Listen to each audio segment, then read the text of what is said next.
Hello everyone, আসসালামু আলাইকুম। সবাই কেমন আছেন? আজকে আমি আবারও আপনাদের সাথে একটা নতুন ভিডিও নিয়ে চলে আসলাম। আজকে সকালটা শুরু হয়ে গেছে আমার বউয়া আর ডিম ভাজা আলু ভর্তা দিয়ে।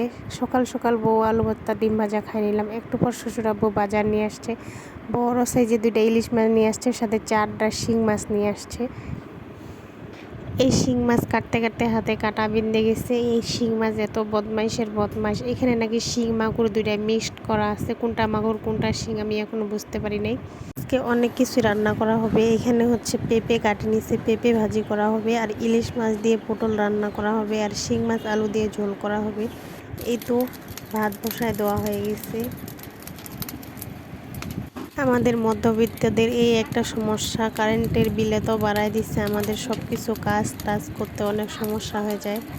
তো একদিকে ভাত হইতেছে, আরেক চুলায় হচ্ছে পেঁপে ভাজি করা হইতেছে। এই যে পেঁপে ভাজিটা অনেক সুন্দর আসছে, একটা কালার, খাইতেও অনেক ভালো হয়েছে।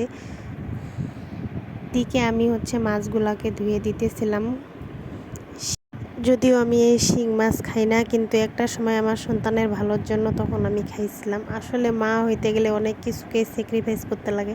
আমি যেটা খাই নাই, যেটা খাইলে ভালো হবে আমি ওইটাও খাইছি। এই তো কথা বলতে বলতে আমাদের ইলিশ মাছ পটল দিয়ে রান্না করা শেষ। রান্না এখনও পুরো মাত্রায় হয়নি, চলতেছে রান্না। আমি একটু ভিডিও ক্লিপস নিয়ে নিলাম। শিং মাছের তরকারির ভিডিও ক্লিপস নিতে ভুলেই গেছি। এই তো আমি আমার ছেলেকে খাওয়াইতে বসায় ফেললাম। ও ভিডিওতে যতটা তাড়াতাড়ি দেখতেছেন যে ওকে আমি খাওয়াইতেছি, কিন্তু অতটাও তাড়াতাড়ি না। ওকে আমার খাওয়াইতে গেলে 1 ঘন্টা পুরা লাগে। অনেকেই বলে, আল্লাহ তোর এত পরিমাণ ধৈর্য দিছে, তুই যে কী ধৈর্য নিয়ে ওকে খাওয়াইতেছিস। আসলে আমার সন্তান না খেলে আমার একটুও ভালো লাগে না, মনে হয় সারাদিনটাই আমার খারাপ যায়। এই কারণে আমি ওকে ঘন্টাকে ঘন্টা বসে থাকে খাওয়ানোর চেষ্টা করি।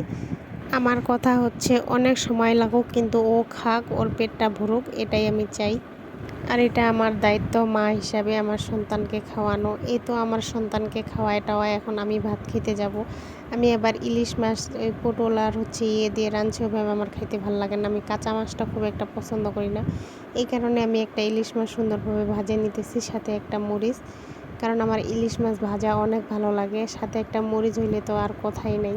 আমাদের বাসায় যদিও ইলিশ মাছটা তরকারি দিয়ে রান্না করে, কিন্তু আমারটা রাখেই দেয়, আমি এভাবে ভাজেই খাই প্রত্যেক দিন। আমার মতো কার কার ভাজা ইলিশ মাছ পছন্দ অবশ্যই কমেন্ট করে জানাবেন। আজকে এই পর্যন্তই। সবাই ভালো থাকবেন, সুস্থ থাকবেন। আল্লাহ হাফেজ।